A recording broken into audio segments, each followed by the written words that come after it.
दोस्तों नमस्कार, स्वागत है आपका परीक्षा खबरी में। 29 जुलाई 2021 की महत्वपूर्ण खबरों को देखेंगे। भारत का 40वां विश्व धरोहर स्थल धौलावीरा को बना दिया गया है। धौलावीरा को अभी हाल ही में 44वां, ध्यान रखिएगा, विश्व धरोहर समिति की बैठक कहाँ हुई? चाइना में हुई है। 44वीं बैठक थी। उसमें भारत के दो स्थलों को, एक रामप्पा मंदिर जो कि तेलंगाना में स्थित है, जिसको काकतीय रुद्रदेव मंदिर भी कहते हैं, काकतीय रुद्रेश्वर मंदिर भी कहते हैं, क्योंकि काकतीय वंश के शासक रुद्रदेव ने उसका निर्माण करवाया था। उसका निर्माण किया किसने था? रामप्पा ने। और जिसने निर्माण किया उसके नाम पे एक मंदिर का नाम होना, ये अपने आप में एक पहला उदाहरण, अद्वितीय उदाहरण मिलता है। रामप्पा मंदिर भी इसको कहते हैं, और अपने आप में बड़ा भव्य विशाल मंदिर है। आप कभी देखिएगा, 1000 खंबे हैं और किसी भी तरफ से देखेंगे तो उसमें प्रतिष्ठित जो भगवान की मूर्तियां हैं वो वहाँ से दिखाई पड़ेंगी, बीच में खंभा आड़े नहीं आता है। तो ये इसकी खास और बहुत ही बारीक बारीक उसमें कलाकृतियां हैं। तो एक अद्भुत नमूना है अपने आप में, तो मिलना ही चाहिए था, मिला है। तो वो 39वां स्थल बना था 2-3 दिन पहले, और इसी सम्मेलन में 40वें विश्व धरोहर स्थल के रूप में धौलावीरा, जो कि गुजरात में स्थित है, सिंधु घाटी सभ्यता का स्थल है। और पहला ऐसा स्थल है सिंधु घाटी सभ्यता का जिसको विश्व धरोहर स्थल में शामिल किया गया। इस तरह से भारत जो स्पेशल 40 है उसमें भी शामिल हो गया 40 विश्व धरोहर स्थलों के साथ। तो ये 44वां सम्मेलन याद रखिएगा, पूछ सकता है कहाँ हुआ विश्व धरोहर समिति का या विश्व धरोहर सम्मेलन कहाँ हुआ, तो चीन में हुआ है। हाल ही में यूनेस्को ने गुजरात के धौलावीरा शहर को भारत के 40वें विश्व धरोहर स्थल के रूप में घोषित किया है। यह प्रतिष्ठित सूची में शामिल होने वाली भारत में सिंधु घाटी सभ्यता की पहली साइट है। धौलावीरा का प्राचीन शहर गुजरात राज्य के कच्छ जिले में एक पुरातात्विक स्थल है जो ईसा पूर्व 3री से 2री शताब्दी तक का है। तब तक इसका वजूद था।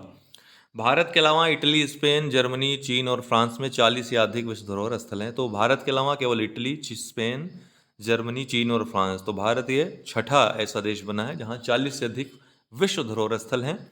अब भारत में कुल मिलाकर 40 विश्व धरोहर स्थल हैं, जिसमें 32 सांस्कृतिक, 7 प्राकृतिक और एक मिश्रित स्थल शामिल है। रामप्पा मंदिर भारत का 39वां विश्व धरोहर स्थल था। अब आपको यहाँ पे एक उत्तर बताना है कि ये जो मिश्रित स्थल वाला है ये कौन सा है स्थल और कहाँ पर स्थित है, ये आपको बताना है कमेंट बॉक्स में।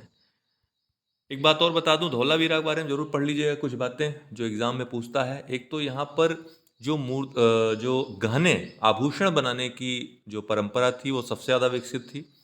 दूसरी, यहाँ पे जल निकासी प्रणाली या फिर उन्नत जल प्रबंधन प्रणाली कह सकते हैं, यहाँ पर पाई गई हैं। काफ़ी यहाँ पर साक्ष्य उसके पाए गए हैं, जिससे कहा जाता है कि ये जितने भी महानगर थे उन महानगरों में सबसे विकसित अगर कोई महानगर था तो वो धौलावीरा था। सबसे विकसित जो नगर था वो धौलावीरा था, ऐसा कहा जाता है। यहाँ पे बहुत सारी ऐसी चीज़ें मिली हैं, बहुत सारे ऐसे प्रमाण मिले हैं, चाहे वो कलाकृतियों संबंधित हों, चाहे वो आभूषणों संबंधित हों, उन्नत जल प्रबंधन प्रणाली संबंधित हो, या फिर भवनों से संबंधित हो। कई भवनों के खंडहर यहाँ पर मिले हैं जो काफ़ी कुछ बयान करते हैं, देखकर ही पता चलता है, घटना स्वयं प्रमाण। तो वो बात है कि देखकर ही पता चलता है कि किस तरह के उच्च क्वालिटी का लोग जीवन यहाँ पर व्यतीत करते थे। पूरी ड्रिंक फ्रॉम टैप सुविधा वाला पहला शहर बना है।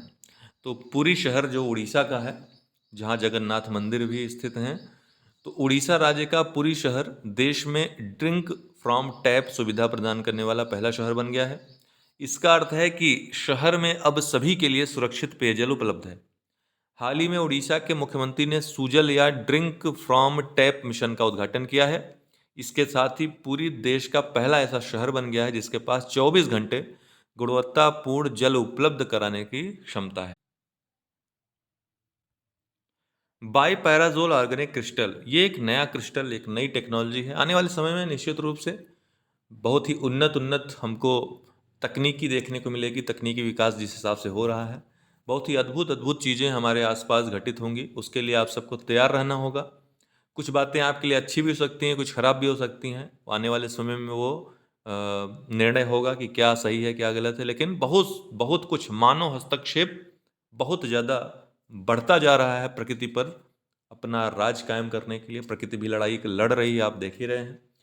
तो निश्चित रूप से आने वाले समय में बाईपैराजोल ऑर्गेनिक क्रिस्टल के बारे में बात करें फिलहाल, ठीक है, वो लेक्चर बहुत लंबा हो जाएगा, उस पर हम जाएंगे। तो बाईपैराजोल ऑर्गेनिक क्रिस्टल क्या है दोस्तों, कि ये अभी क्या है कि आपके पास इलेक्ट्रॉनिक सामान है, उनको मरम्मत करने के लिए आपको मैकेनिक की आवश्यकता पड़ती है ना, उसके लिए चार्ज देना पड़ता है आपको। बाईपैराजोल ऑर्गेनिक क्रिस्टल एक प्रकार का मिस्त्री है अपने आप में, ठीक है, मैकेनिक है एक प्रकार से। तो इससे जब निर्माण होगा इलेक्ट्रॉनिक, जो आपके यहाँ सामान आते हैं, जो इलेक्ट्रॉनिक वस्तुएं आती हैं, इलेक्ट्रॉनिक जो उपकरण होते हैं, तो अपने आप ये जो है उसमें रहेगा और सही कर लेगा। जो भी कुछ भी खामियां आएंगी, जो कुछ भी उपकरणों में गड़बड़ी आएगी, इस क्रिस्टल की खूबी है कि अपने आप वो सही कर लेगा उसे, आपको बाहर से कुछ करने की जरूरत ही नहीं पड़ेगी।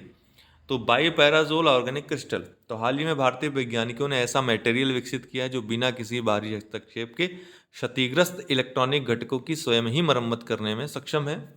भारतीय प्रौद्योगिकी संस्थान खड़गपुर के शोधकर्ताओं ने भारतीय विज्ञान शिक्षा एवं अनुसंधान संस्थान कोलकाता के शोधकर्ताओं के साथ मिलकर ऐसे पीजो इलेक्ट्रिक मॉलिक्यूलर क्रिस्टल विकसित किए हैं जो अपने स्वयं की यांत्रिक क्षति की मरम्मत करने में सक्षम हैं। Animation, visual effects, gaming and comics हेतु राष्ट्रीय उत्कृष्टता केंद्र का अभी हाल ही में स्थापित करने का एक निर्णय सरकार के द्वारा लिया गया है। तो केंद्र सरकार द्वारा भारतीय और वैश्विक उद्योग की आवश्यकताओं को ध्यान में रखते हुए भारत में एक विश्व स्तरीय प्रतिभा पूल बनाने हेतु एनिमेशन, विजुअल इफेक्ट्स, गेमिंग और कॉमिक्स के लिए एक राष्ट्रीय उत्कृष्टता केंद्र national centre for excellence for animation, visual effects, gaming and comics स्थापित करने का निर्णय लिया गया है।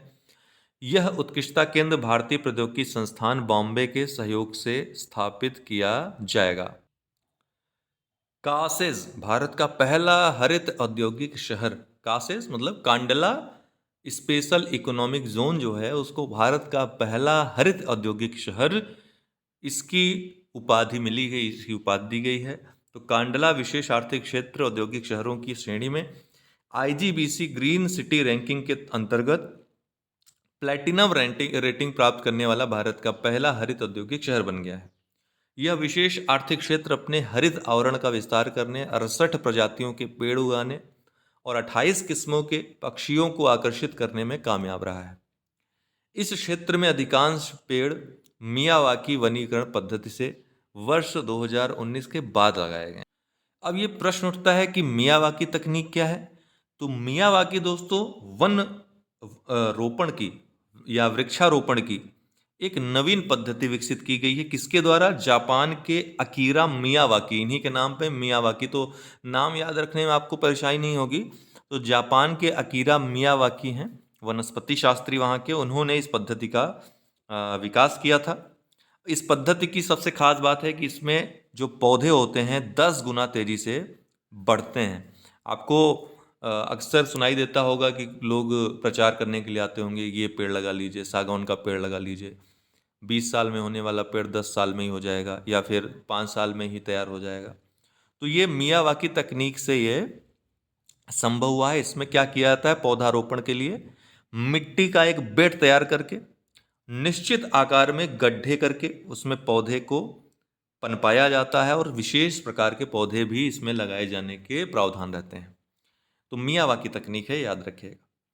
आईजीबीसी ग्रीन सिटी रेटिंग प्रणाली एक स्वैच्छिक और आम सहमति पर आधारित कार्यक्रम है। शहरों में पर्यावरणीय संवहनीयता का समाधान करने के संदर्भ में यह भारत में अपनी तरह की एक पहली रेटिंग है।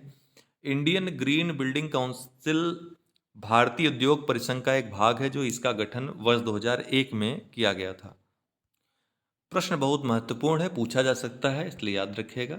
84 कोस परिक्रमा मार्ग, नाम याद रखिएगा, 84 कोस परिक्रमा मार्ग। अयोध्या के चारों ओर स्थित 84 कोस परिक्रमा मार्ग को राष्ट्रीय राजमार्ग घोषित करने का निर्णय केंद्र सरकार द्वारा लिया गया है। अयोध्या में की जाने वाली सभी 3 परिक्रमाएं, जिसमें 5 कोस, 14 कोस और 84 कोस, ये भगवान राम से जुड़ी हुई हैं। अयोध्या को पहले कौशल देश के नाम से जाना जाता था। 84 कोस परिक्रमा इसी कौशल देश के चारों ओर की सीमा है। जो राम राज्य से जुड़े सभी महत्वपूर्ण स्थानों से होकर गुजरती है। आज के लिए इतना ही। बहुत बहुत धन्यवाद।